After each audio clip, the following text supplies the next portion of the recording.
so much for coming out today. Look at this amazing crowd, this amazing view that we have. So, first of all, thank you to our San Francisco Yang Gang and volunteers for helping coordinate this. Awesome. Okay, so all of you guys have these amazing signs right here, these rally signs. Andrew Yang President, Yang Gang Math, Humanity First. I see some other ones that people made. And Andrew's about to come up on stage in like 10 minutes. And he's going to say some really great things. He's going to talk a lot about numbers and data and statistics. And whenever he says the word math or mentions numbers, I need you guys, especially the ones with the math signs, to throw your signs in the air and yell math back at them, okay? So we're going to practice it. When I say math, you say math. When I say math, you say math. When I say math, you say math. Awesome. So whenever he says anything about numbers or statistics, you guys got it. Perfect. Now, we have a special guest performance. We have Kevin Cadogan of Third Eye Blind. He's going to come on. He is a Bay Area native. He was the lead guitarist and helped write the album of their debut album. He's an original Yang Ganger, and he's going to come and perform a few songs. So here we go. Give it up for Kevin.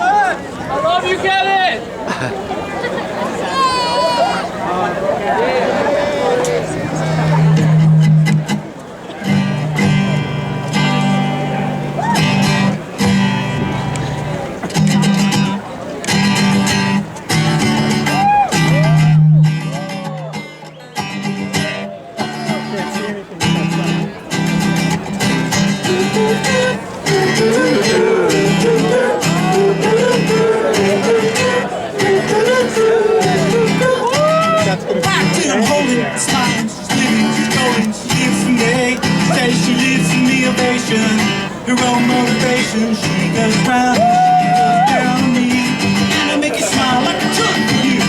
Whether what you want to be, coming over you, keep on smiling, what you go through. Stop, feeling that defines you, and it speaks to me like a chorus with the cuz. Drop another line like a chorus with the cuz. I'm like a freak show takes the stage, giving games a place. She says, I want something else, get me through this. Tell me some kind of life, baby, baby, I want Andrew Yang. When you say goodbye,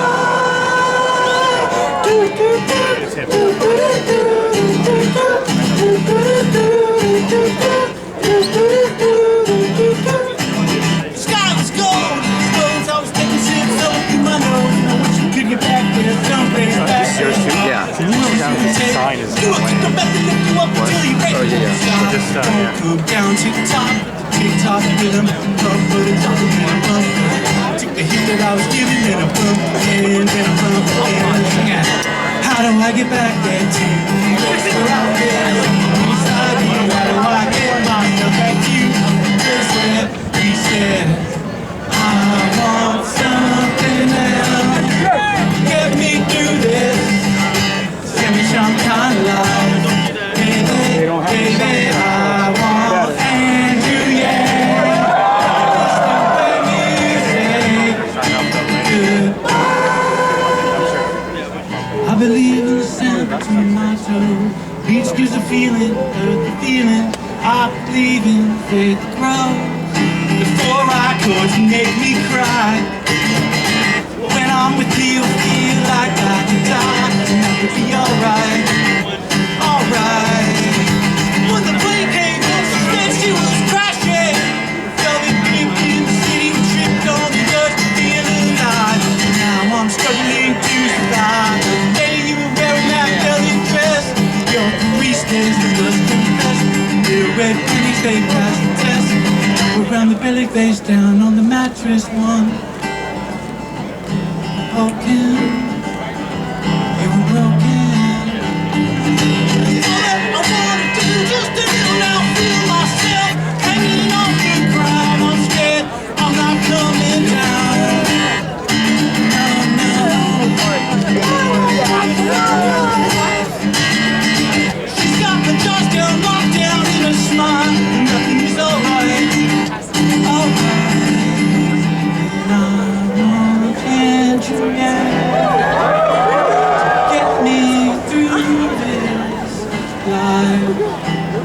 Baby, I want Andrew Yang. So when you say Before my time. I know I'm hot.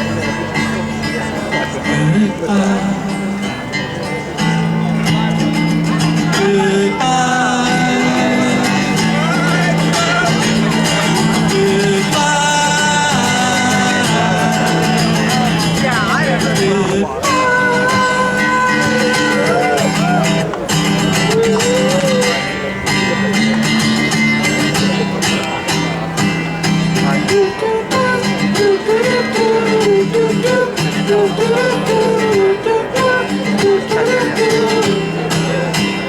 sky was gold, it was rose, I was taking sips of it through my nose. I wish you could get back there, someplace back there, smile, pictures taken.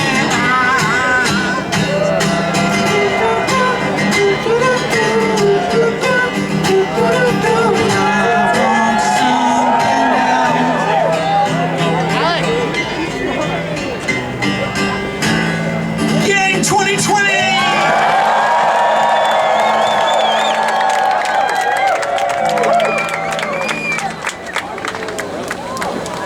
From an artist's perspective, the Freedom Dividend would be the single most profound thing that ever happened to the creation of arts in history. Remember the Beatles?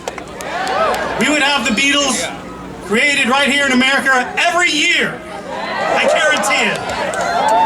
A band of 5 people, 4 people coming together, that's 4,000, 5,000 a month, what they could do if they decided to pursue their dreams. It would have come in handy when we were making this record. The Third Eye Blind debut album would have been a double record. But some of you are going, wait a minute, let's rethink that. No, I'm just kidding. It's an incredible honor to be here to support Andrew Yang. I'm so grateful that he opened my eyes to a new paradigm, a new way of looking at all of this. And I can't go back. I can't go back. Wish you would step back from that edge, my friend. You guys have audio? You guys have audio? You have audio still? And if you do not want to see me again, I would understand. I would understand. It's on the table, it's done. No, Do not think audio, no audio. Oh, no audio. So they messed it up. even here. We lost the whole box. Your friends have left you, you've been dismissed. I never thought it would come to this night. I want you to know everyone has to face down the demons. Did you lose audio? Maybe today you can put the past away. I wish you would step back from that ledge, my friend. You could cut ties with all the lies that you've been living. Oh, okay.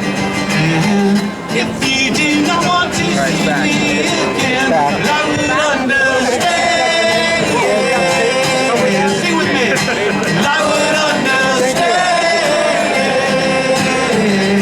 Now the first verse. The angry boy, you've been too insane. Anybody got any Icing gappers? over a secret Gappers pain. tape? Yeah. You know you don't belong. Just to fight, you're way too loud. You're a flash of light on a burial shroud. I know something's wrong. Everyone I know has got a reason to say, put the past away. I wish you would step back from that edge, my friend. You could cut ties with all the lies that you've been living in. If you do not want to see me again, well, I would understand. I would understand. I would understand. Hillary? Yes.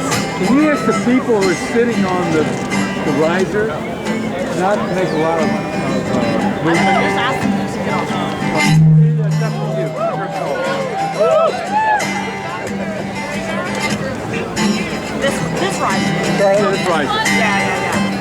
welcome.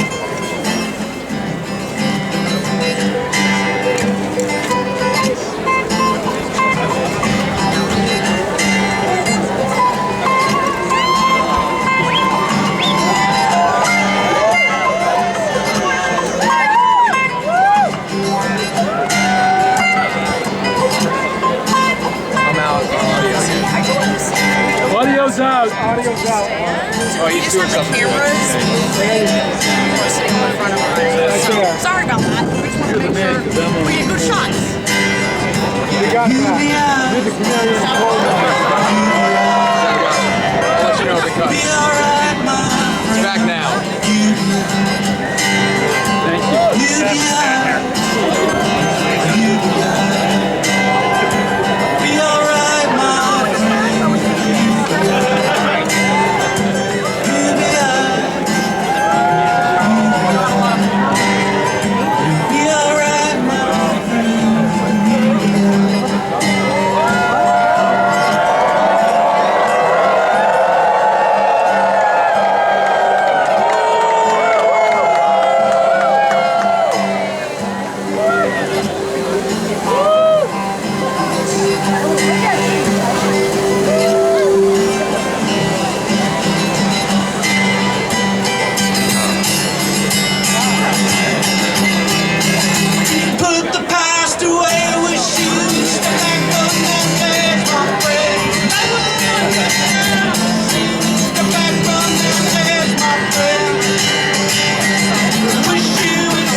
Yes.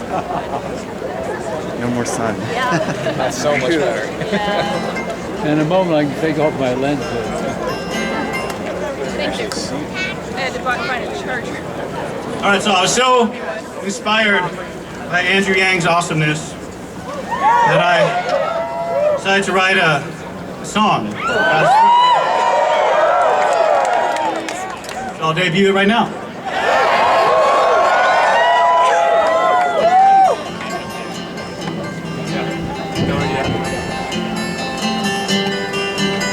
I know that we can do this. Say the fathers do this. Your blue eyes have seen the best. You're not the only one. You're waking up to the truth now. Wave your arms up strong. Your pockets will be full. And all your talents will go. You're free, freedom. Dividend is yours. Your freedom. Dividend is yours. Your freedom. Dividend is yours. Your freedom.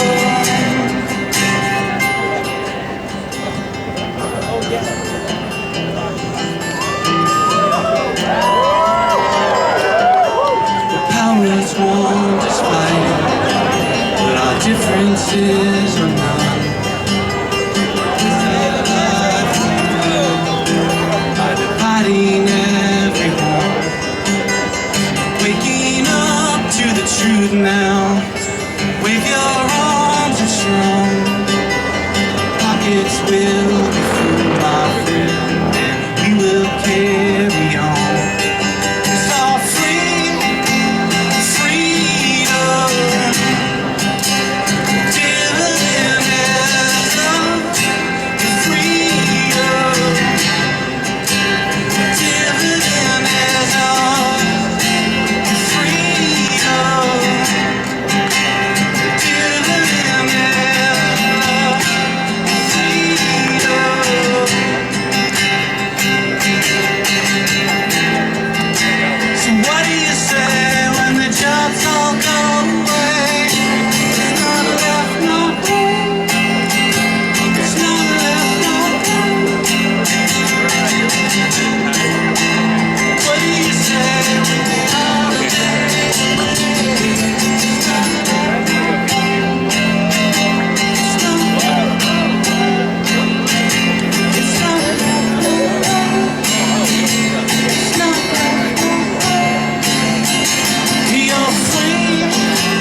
is so great to be back here in San Francisco. This is something of my adoptive hometown.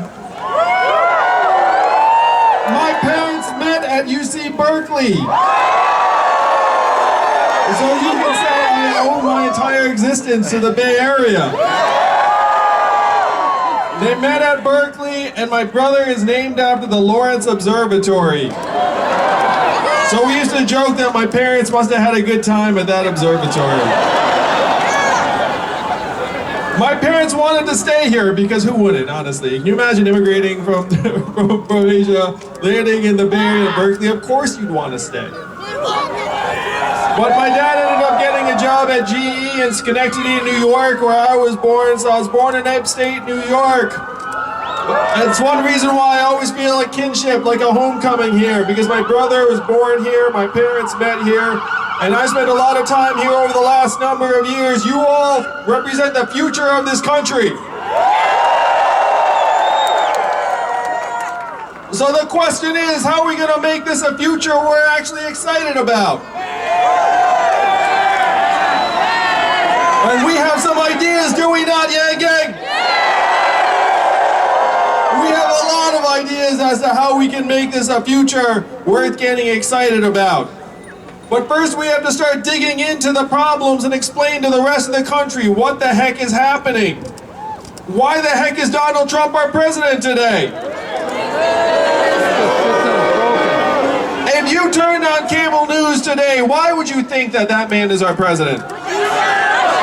You would think he's our president because of Russia, Facebook, FBI, immigrants, racism, Hillary Clinton, emails, all mixed together into some kind of really odd brew. But I'm a numbers guy, San Francisco. And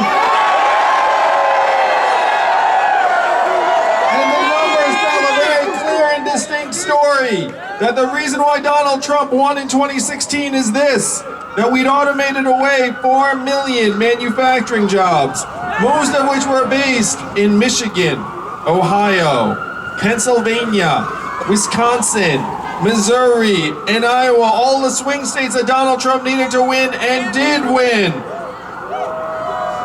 And now, you all know this better than most anyone in the entire country. Now what happened to the manufacturing jobs will shift to retail jobs, call center jobs, fast food jobs, truck driving jobs, and on through the economy. Amazon alone is closing 30% of America's stores and malls and soaking up $20 billion in business every single year. Yeah, this is how they suck up money. This is the universal symbol for sucking up money. How much did Amazon pay in taxes last year? Yes, they paid less in taxes than everyone here today. How the heck is that possible? And I want you all to imagine the scene. I want you to imagine Jeff in his conference room and the accountants file in and the CFO's there. And then they say, Jeff, great news. We're paying 0 in taxes again this year. And then and then what does Jeff say? Jeff strokes his chin and then he says, excellent. Then he goes to the vault, because apparently there's a vault in every conference room in Amazon. He goes to the vault. He brings out bags of gold coins and he gives them to everyone. And then the accountants take the gold coins, they put them in their vehicles, they drive home, and then they do one of these like gold coin baths like Scrooge McDuck in the old cartoons. You know what I'm talking about? Is it their fault that they're paying 0 in taxes? No, it is our fault. We have to be pretty stupid to have a system where Amazon, $1 trillion tech company, pays 0 in taxes. Am I right, San Francisco? And it's not just Amazon, it's Netflix, it's Google, it's Facebook, it's all of the big tech companies that are frankly too smart for our government. They are too smart to get stuck with a tax bill. So what do? They move it through Ireland. They say, hey, we're going to invest in new businesses and make sure we don't have any profits at the end of the year. We're going to pay all of our executives in stocks. Now, this is not their fault. This is our fault that we have a system that's so easy to game. Now, you think, like, how the heck did Amazon pay 0 in taxes? It must have been magic. No, I pretty much just listed it. It's not even that complex. So we have to build a mechanism that actually gives us a fair share of the 21st century economy. Am I right, San Francisco? I'm talking about how Amazon's getting rid of stores and malls around the country. I'm going to have some fun and just to try to figure out where you all are from. How many of you are from California? I figured as much, but there are some people who are from the Midwest. Go ahead, raise your hands. Yes, I know it. How about the South? How about the Northeast like me? What'd I leave out? Mid-Atlantic? I think that's a thing. So if you're from these other parts of the country, you see the stores drying up. And being a retail clerk is the most common job in most of the country. The average retail clerk's a 39-year-old woman making between $9 and $10 an hour. So what is she going to do after her store or mall closes? There will be tears shed, unfortunately. When you all call the customer service line of a big company and you get the software or bot, I'm sure you do the same thing I do. You dial 000, say human, human, human until you get someone on the line. Am I right? But in 2 or 3 short years, we all know the software is going to sound something like this. Hey, Andrew, how's it going? What can I do for you? It'll be fast, efficient, a little bit sexy, perhaps. What is this going to mean for the 2.5 million Americans who work in call centers right now making $14 an hour? Fired. How many of you saw that beautiful truck over there that says Truckers for You? I mentioned the driver of that truck at the last debate. Where's Fred? Oh, there's Fred.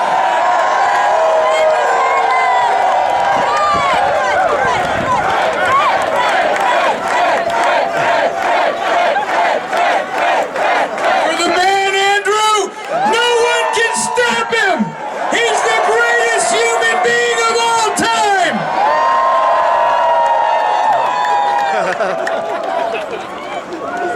If that's true, it's because I know the greatest trucker of all time.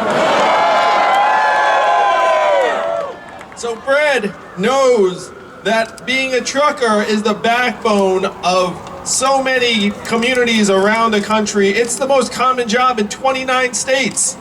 There are 3.5 million truckers like Fred around the United States. Average age 49, 94% men. What are they going to do when the companies here in the Bay Area successfully have trucks on the highways that don't need a driver? Starve.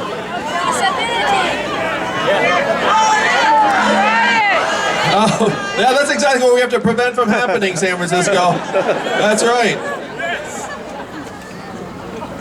And I want to go through it a little bit because I know you understand these issues. The reason why we are trying so hard to automate truck driving is primarily the money. We all know that's what makes America tick.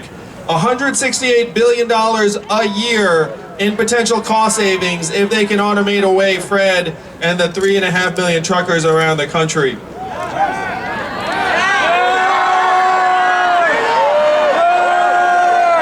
$168 billion a year is a lot of money. That's enough where you can make all sorts of things happen, including hiring hundreds of the smartest engineers in the country to work on solving this problem. And the folks who are in the know tell me that they are 98% of the way there right now.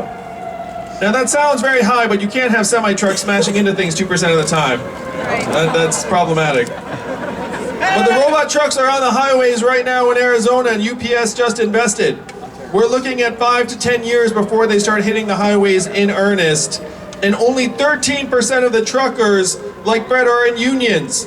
87% are like Fred, where they run their own businesses. Many of them took out tens of thousands, even hundreds of thousands of dollars in loans to lease trucks. So imagine having your life savings tied up in, let's call it 4 trucks, and then you start seeing robot trucks hit the highways. And the robot trucks never need to stop. You need to stop after 14 hours to get out and go to sleep and have a meal. And that's not even your choice. I mean, thank goodness that you have to get out after 14 hours because you don't want a trucker like on the road, like, 24/7. But the trucks actually will seize up and stop the driver from driving past the 14-hour mark. And so when they see the robot trucks, they never need to stop. It's going to seem like the end of an era. What brought Donald Trump into office is actually accelerating, picking up steam right now. We are in the midst of the greatest transformation in the history of our country, what experts are calling the Fourth Industrial Revolution. And when is the last time you heard a politician say the words Fourth Industrial Revolution, San Francisco?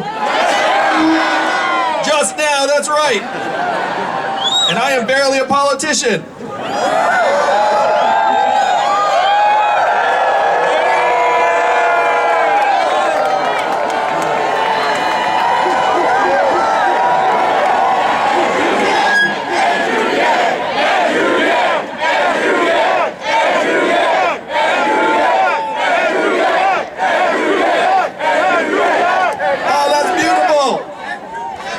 I can't even go to sleep without a crowd of thousands chanting my name anymore.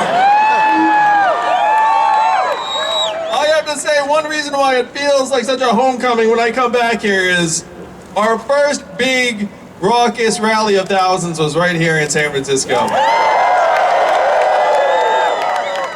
And I came out that day and I said, wow, we are up to something huge. And as usual, you all lit the way, and I can't thank you enough. So I am barely a politician. I'm getting the hang of it though, I'm a fast learner. I still haven't really got the lying part down pat.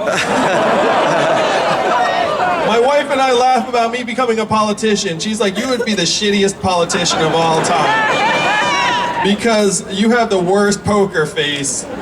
Like when you're lying, it like pains you so like obviously. And one of the reasons I know that is when I proposed to Evelyn, I had the ring on the trip.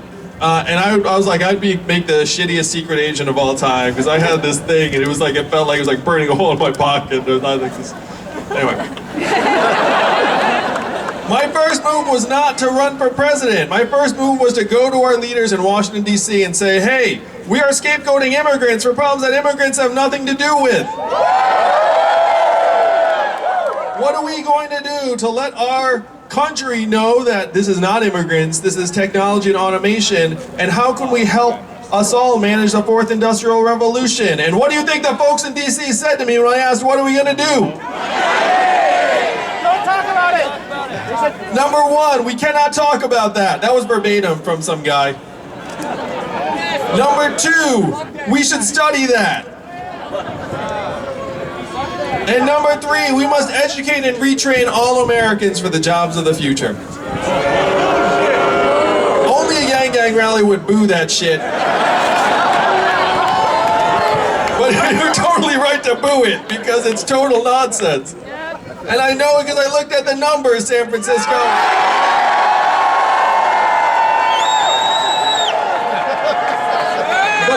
The numbers, I spent 7 years helping create thousands of jobs in Detroit, Cleveland, St. Louis, Birmingham, New Orleans, Baltimore, and cities around the country, and I came face to face with the aftermath of the automation of the manufacturing jobs. Detroit is a city with a peak population of 1.7 million. Now it is down to 680,000. And when you go to Detroit, you can see a thriving neighborhood in one direction, and then you just turn 90 degrees, and you see desolation and despair as far as the eye can see.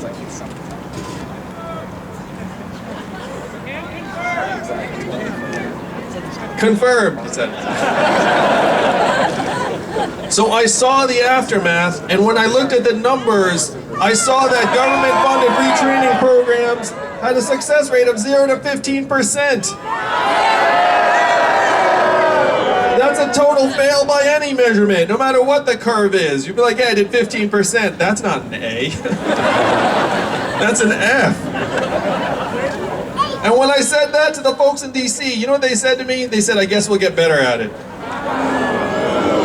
That's what passes for policy out of Washington, D.C., San Francisco. And one person there said something to me that brought me here to you all today.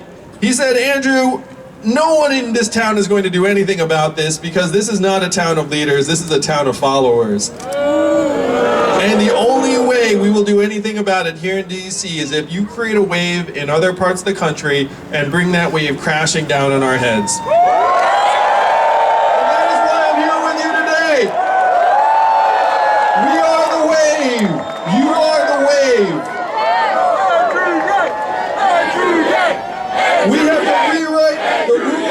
economy in the 21st century to work for us, the owners and shareholders of this country.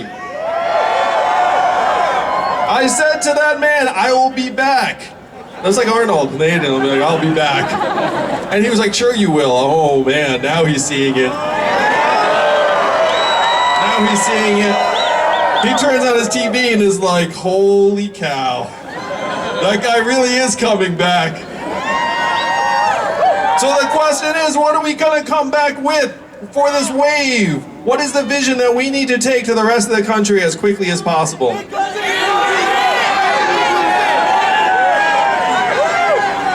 I appreciate the love, but the vision's not Andrew Yang, because that's not actually, you know, it's like there you go. The way most Americans found out about this campaign is what she just said. There's an Asian man running for president who wants to give everyone $1,000 a month. And the first time you heard that, you were like, that's a gimmick, that's a joke, that will never happen. But this is not Andrew Yang's idea. This is a deeply American idea in our DNA. Thomas Paine was for it at the founding of the country. He called it the Citizens Dividend. Martin Luther King fought for it in the 1960s, called it the guaranteed minimum income, and it is what he was fighting for on the day he was assassinated in 1968. Why don't we celebrate that on his birthday every year? Instead, somehow we've sanitized Martin Luther King's message when what he was fighting for was an end to poverty. And that was his mission in 1968 when he was assassinated.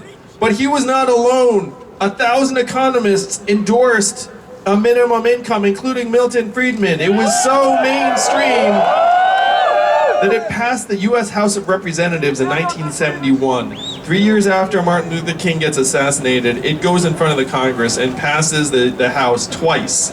It's called the Family Assistance Plan. Guarantees a certain income for every American family under Richard Nixon, of all people. Came this close to being law. And you know why it failed in the Senate? Because Democrats at the time wanted a higher income threshold. And I talked to someone who worked in Democratic politics at that time, and he said, he's old now, he's like, you know, he's an older gentleman. And he said it was the biggest mistake we ever made.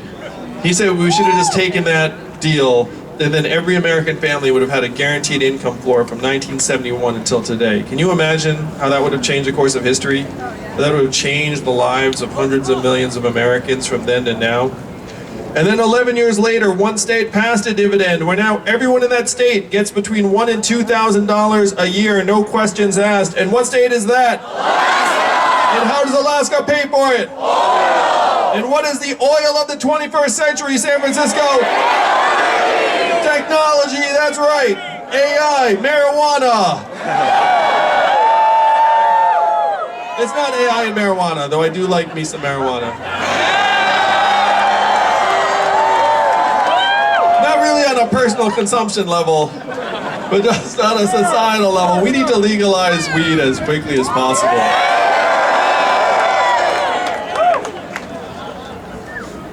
Artificial intelligence, software, self-driving cars and trucks, big data. A study just came out that said that our data is now worth more than oil. Did you see that? Yeah! Raise your hand if you saw that study. Keep your hand up if you got your data check in the mail. Where the hell did the data check go? Google! It went to Facebook, Amazon, Google, and the biggest tech companies that are profiting to the tune of billions of dollars off of our data. And I say that our data is our property, and it should be ours to share and gain from the profits. Am I right?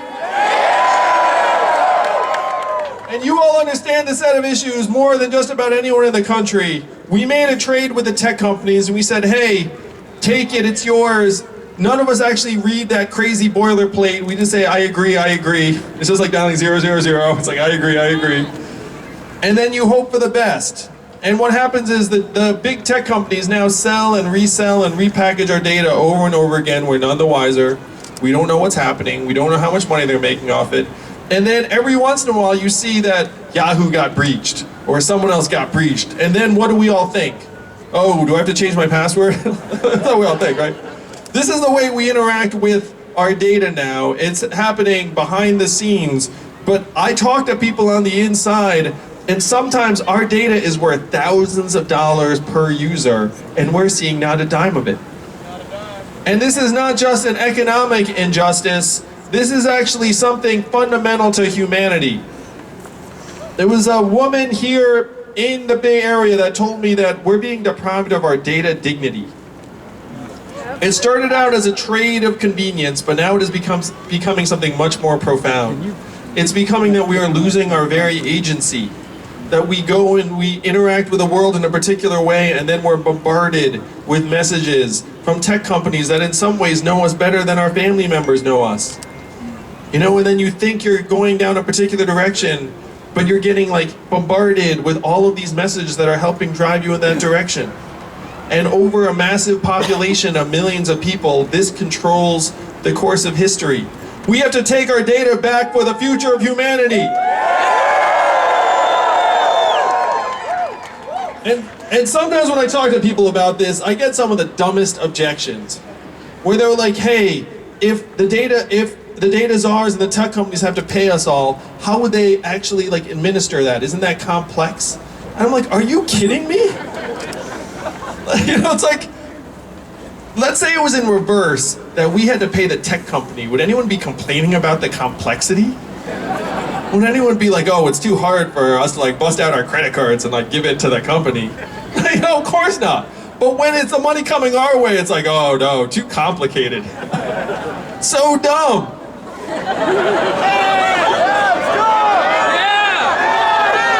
We are outgunned by these companies. We're just human beings living our lives, trying to hang out with our friends and our family. And then the tech companies are getting more and more powerful. And you know what you would need? You would need an effective government to balance the scales. But that is not what we have, San Francisco. We have this decades behind the curve government that does not understand technology in the least. And we know that from a few things. Number one, we got rid of the Office of Technology Assessment in 1995. I guess they figured we had invented everything by then. They were like, oh, it's 95. Nothing new is gonna come out. Let's get rid of that. And you all saw the testimony when Mark Zuckerberg showed up to Congress. He got like the most dumb questions imaginable. You remember that? Not this time, but the time before. They got a little bit better this new time. But it's not like these visits were surprises. It's not like he showed up and was like, hey, and they were like, oh, I gotta think of a smart question. Those questions were prepared weeks in advance by their staff. And they were asking stupid questions like, you're laughing because it's true. They were asking stupid questions like, how does Facebook make money? You remember that? These are our lawmakers. They're decades behind the curve. I gotta say, a lot of them have never read an email in their lives. Oh, you know, he's nodding. It's true. It's true. I know this. I know teams. They're actually dedicated staffers that like read their emails to them. Do we want a government where people have never read an email? Oh, we need a government of 2019 and 2020 to solve the problems of today. Am I right, San Francisco? So this freedom dividend, it is not my idea. It is a deeply American idea. It has been with us from the beginning.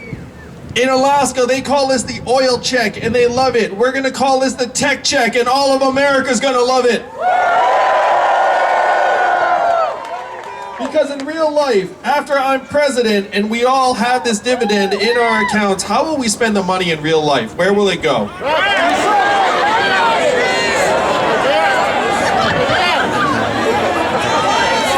I think someone yelled marijuana. It will go to college, it will go to daycare expenses, it will go to local businesses. How much of it would stay around where we live? Most all of it. This is the trickle-up economy from our people, our families, and our communities up. And we know that this would work. We have to rewrite the rules of the 21st century so that they work for us. $1,000 a month would make us all stronger, healthier, mentally healthier, less stressed out, would improve our decision making, would improve our relationships, would decrease domestic violence, it would decrease hospital visits. This is the economy that we can create for ourselves, in large part because the market now is a terrible determinant of how much we're worth. There might have been some time decades ago where it sort of made sense, but it does not make sense today. Here are things that the market either values at zero or undervalues very systematically. Parenting, caregiving, nurturing, arts, creativity, volunteering, journalism, and very, very often in our country, unfortunately, women and underrepresented minorities, people of color. The market is turning on us all, it's zeroing us out. And I'm saying around the country, it does not matter if Fred is an excellent, hardworking, industrious truck driver or not. The robot truck can outcompete him either way. It doesn't matter if the radiologist really studied hard in med school and references as many films as they can. The artificial intelligence can see shades of gray on the film that the human eye cannot, and can reference millions of data points, much more than any human doctor. We are confusing in this country economic and human value, and it threatens to destroy us. We have to let people know that we have value regardless of what the market is saying. This is an economy that would actually work for us, that we'll be proud to pass along to our kids. And the measurements of today are leading us in the wrong direction. Right now, GDP's at record highs. Also at record highs in the United States of America are stress levels, anxiety, mental illness, student loan debt, financial insecurity, even suicides and drug overdoses. It has gotten so bad that life expectancy in the United States of America has declined for 3 years in a row because suicides and drug overdoses have gone to record, unprecedented levels and have overtaken vehicle deaths for the first time in American history. You all know the last time America's life expectancy declined 3 years in a row? I sense there's some Yang Gang here. Because you know it was the Spanish flu of 1918, a global pandemic 100 years ago that killed millions of people. That's the last time American life expectancy declined for 3 years in a row. This is in part because it is highly unusual for life expectancy to decline in a developed country at all. That is not normal. We are at a different point in American history, and yet we're getting beaten over the head by the fact that GDP is at record highs. And one thing I've been saying around the country, how much is my wife's work taking care of our 2 boys, one of whom is autistic? How much of that is included in GDP every year?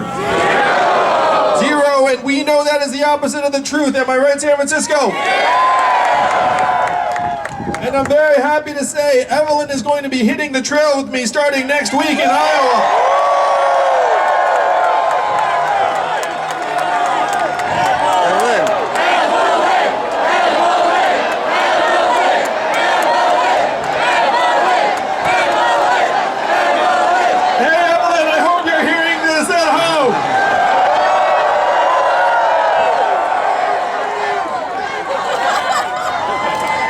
And if you think that I've got some things going for me, holy crap, wait until you see Evelyn. You'll be like, forget about Andrew. Well, Evelyn, and it's true, she's a powerhouse, she's so badass, and when America meets her, they're going to find out just how lucky a man I am.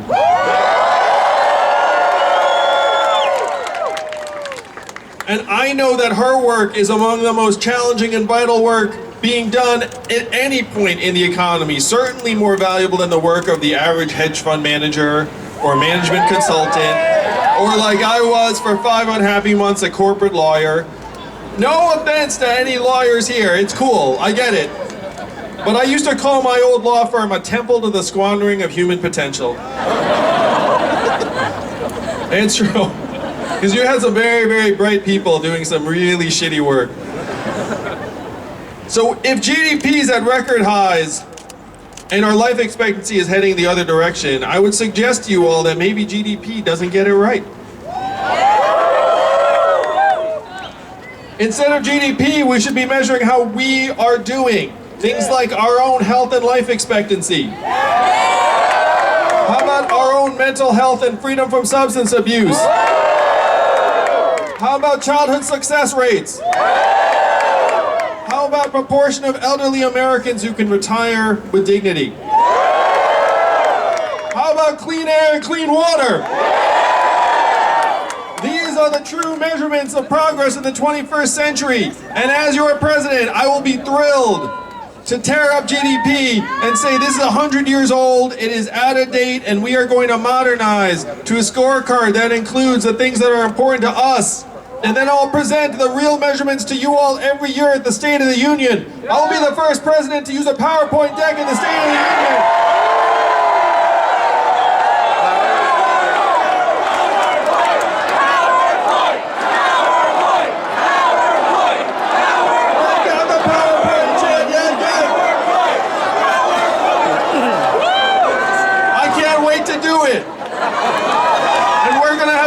To figure out which font is I'm gonna use. And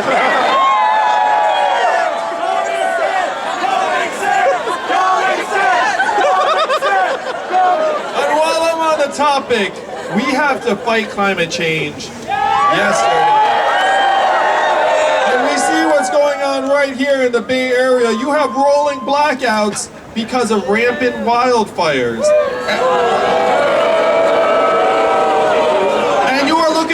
You're saying, what is going on? I thought I lived in the United States of America, the most advanced country in the world, and we have rolling blackouts because of potential wildfires? And let's trace the steps. Why the heck are these wildfires happening?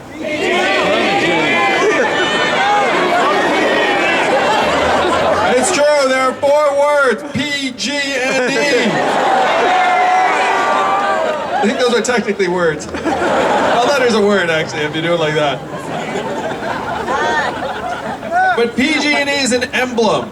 We know exactly what their incentives are. Their incentives are to cut corners and try and make as much money as possible for their shareholders. So what happens? They're like, maybe we don't need to maintain that jumper so much. And it's like, let's just make the check schedule like a little bit longer. Let's make the replacement schedule a little bit longer. Let's see if we can maintain the shelf life of this equipment like a little longer than it's intended. And we're supposed to replace it. Maybe if we just put some duct tape on it, it'll be all right. And then you cut corners long enough, and then we all pay the price. Am I right? Yeah. That is an emblem of what's happening in our country today. Everything revolves around the almighty dollar. If you're a PG&E executive, you don't get paid based upon our well-being or the uptime. You get paid based upon whether you can cut corners successfully enough to add another couple dimes to the bottom line. That's how your bonus is paid. And I say enough is enough. What do you think, San Francisco? The other reason why these wildfires are breaking out is that climate change has raced ahead of everything we're doing. We are only maintaining less than 10% of the national forest the way that experts say we should be. And as the earth has gotten warmer, it has turned our national forests and trees around the country into essentially tinderboxes.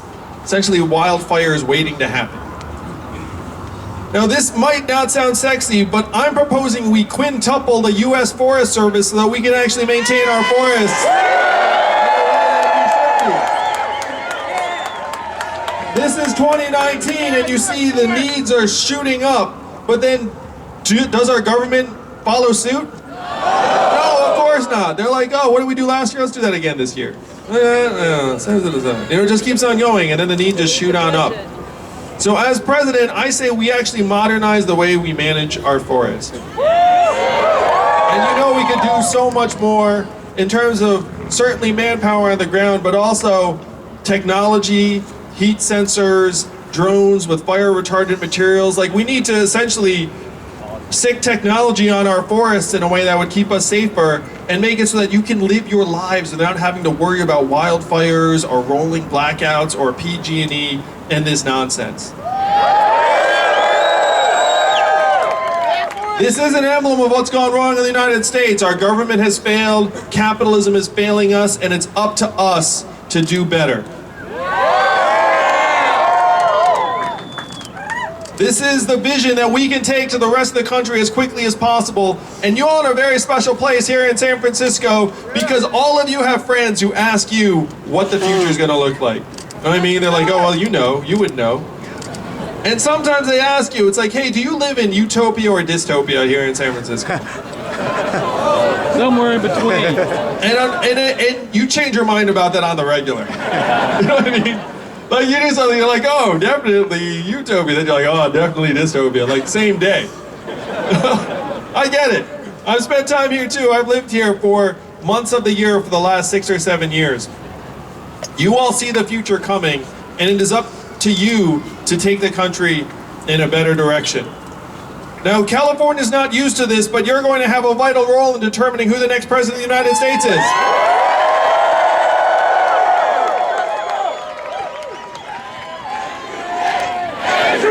I think they're looking at him, San Francisco.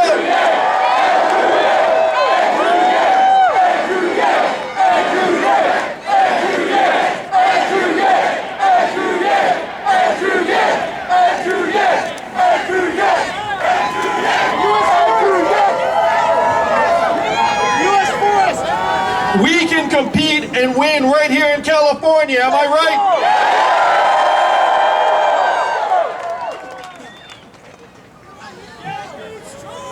I get along with Kamala, but there was one poll that had me out-polling Kamala right here in California.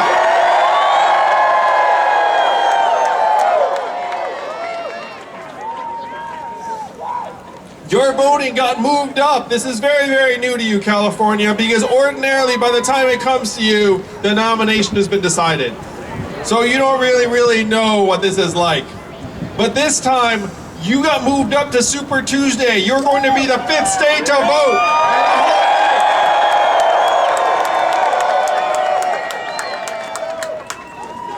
And this race will not be decided by state number 5. I can virtually guarantee you that. You're gonna make your voice heard. Now, if you're not that into politics, let's try to do this. This will be fun. What's the first state to vote? Iowa. Some of you were like, oh. Number 1 is Iowa. What's number 2? What's number 3? Nevada. I know, that's a tricky one. That'll get you every time. And what's number 4? And what's number 5? That's right. You're going to have your chance to make your voice heard. Early voting starts in California 1 month early.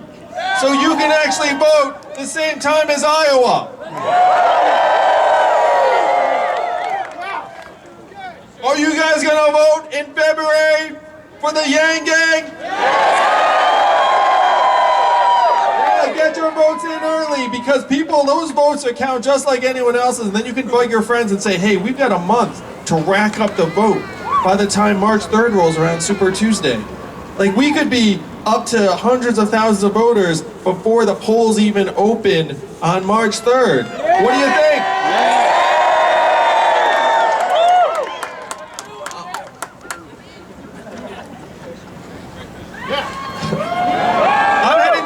Next week for something called Yang-a-Palooza. I don't know if you heard about it. And Weezer's coming out and playing a concert in Des Moines. So we're gonna fight it out in Iowa, we're gonna fight it out in New Hampshire, we're gonna do great in Nevada. I just came from there and man, the Nevadans love this. In part because Nevada is number 1 in the entire country for the proportion of jobs that are gonna get swallowed up by technology. If you think about the Nevada economy, the major employers, hospitality, gaming, retail, call centers, transportation, warehouse and fulfillment, it's the highest proportion of jobs in the country that are going to get blasted away by automation. And they know it. MGM just fired hundreds of workers and then brought in robot bartenders in their casinos. Now you boo, but we all know that the robot bartenders are pretty cool. The truth is that tourists kind of prefer them. They're like, hey, check out this robot bartender. And then they do a little video with themselves being like, check it out, it made me the drink. The robot bartenders cost about $250,000. So MGM looks up and says, $250,000. That will get me paid back in approximately, let's call it like 5-6 years. And they're like, done. Do you think MGM's going to be the last casino to make that move? No. No, because we live in a system where everything revolves around the bottom line of the almighty dollar. We are going to outperform in Nevada. We're going to do awesome in South Carolina, and then we're going to bring the football to you. So this is new for you all, but you can make a massive difference in the course of our country's history. And as a matter of fact, the history of the entire species. Because if we take this vision, and I want you all to imagine it with me, the rest of the world right now is looking up being like, what the heck happened to the United States of America? Donald Trump, it's like a time warp, it's heading back in time. And I want you all to imagine in 2021 with President Andrew Yang, the rest of the world will be like, they turned that around in a hurry.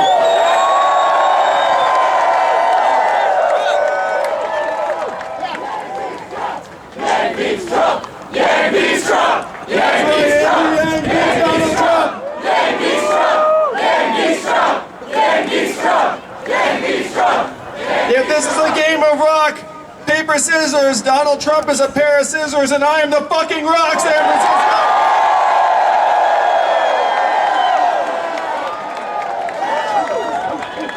And if you ask Democrats around the country, what's their #1 criteria for the nominee? Beat Donald Trump, that's right. And if you look at the numbers, you see that I am peeling off thousands of disaffected Trump voters. Republicans, libertarians, independents, as well as Democrats and progressives. I can build a much broader coalition to beat Donald Trump in 2020. Democrats around the country are thinking, who's going to beat Trump? Who's going to beat Trump? They have not figured out yet that Andrew Yang is going to beat Trump. Are we not San Francisco? You can see it really clearly. The numbers are just going up and up to the right.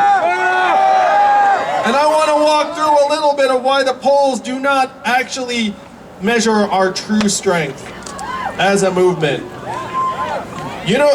Raise your hand if you've been part of a political poll. Not many hands go up in this crowd.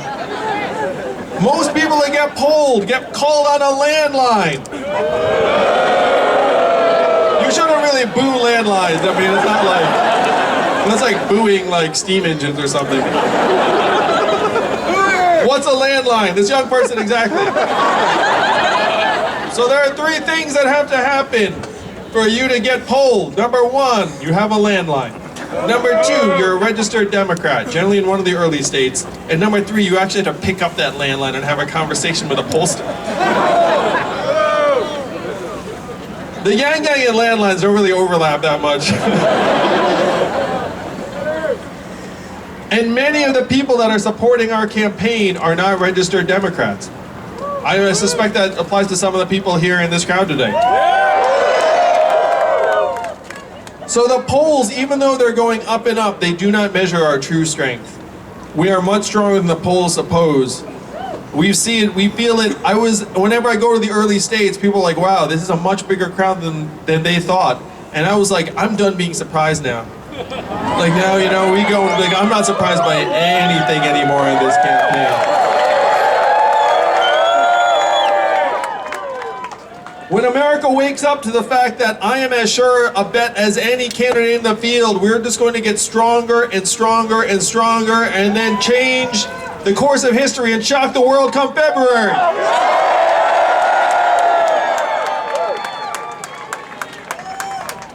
Donald Trump's our president in part because he got some of the problems right. He said he was going to make America great again. And then what did Hillary Clinton say in response?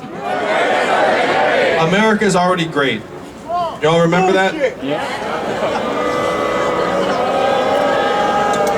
And that was not the right answer. Oh no, I remember that. Yeah. I'm gonna go down this road for a second. It's fun. So she was shouted out. She said that the DNC backed Hillary, and it's true they did.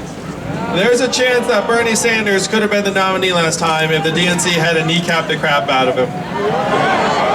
Like everyone here, I was thrilled to see Bernie Sanders so freaking strong and healthy at the last debate.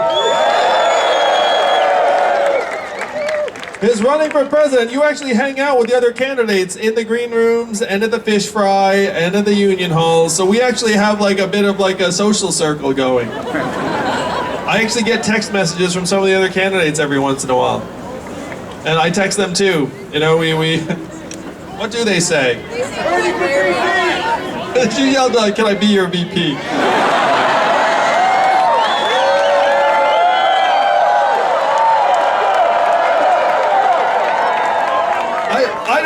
I just want to give a shout out to that sign that says year-round daylight savings. I think we should pick one time and stick to it. What do you think, San Francisco? The fact is, when we switch back and forth by even that hour, it actually kills Americans because you're actually a little screwed up, you drive worse, and then there's like a spike in accidents that day. How many of you knew that? Yeah. And we feel it. That 1 hour screws us all up, am I right? Yeah. And I say at this point, we have to acknowledge we're not a freaking agricultural economy anymore. Just pick one time and stick to it. For the sake of our kids, please. So the DNC did stick it to Bernie. I am now pals with some of the other candidates. We do have really fun, informal conversations. They haven't gotten around to asking me to be my running mate just yet, but it's coming, am I right? But the DNC this time, they actually are trying to create as even a playing field as possible. It's one reason why, as long as we keep performing, we're gonna make every single debate between now and when voting starts. Made the November debate, and I am pumped up for it. And I'll say too, I'm getting more and more comfortable up there. I hope you can feel it, Yang Yang. Was that first time I made a mistake of thinking it was actually a debate.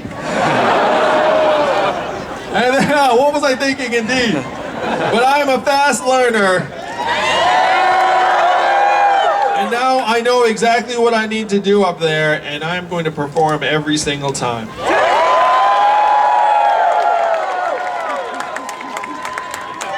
But I can't do it without you all. I need you to commit to a few things. Number one, raise your hand if you know someone in Iowa, New Hampshire, Nevada, or South Carolina. Raise your hand. Think about it for a sec. If you know that person, I need you to email them or text them or call them and say, hey, have you heard about Andrew Yang? Even if it's someone you haven't talked to in a while. It's going to be sort of an odd conversation. You're going to call and be like, hey, long lost cousin. It's been a long time. I'm going to make small talk with you a little bit. I'm going to ask you about your family I've never met. And then I'm going to be like, hey, have you heard about Andrew Yang? So number one, I need to reach out to your long-lost cousins, friends, and relatives in one of the early states. Can you do that, San Francisco? Number two, I need you to keep doing what you've been doing, which is spread the message to other people throughout your networks and around the country, because people know that you are closest to the pulse of what will happen in the future than anyone else they know. And so if you send them, how many of you have had this experience where you send someone an Andrew Yang video or something like that, and then they ignore it for a little while, but then they come back around days or even weeks later and are like, hey, I saw that Andrew Yang guy. Raise your hand if you had that experience. I need you to double down and keep doing that until you get all of your friends Yang. Can you do that for me, San Francisco?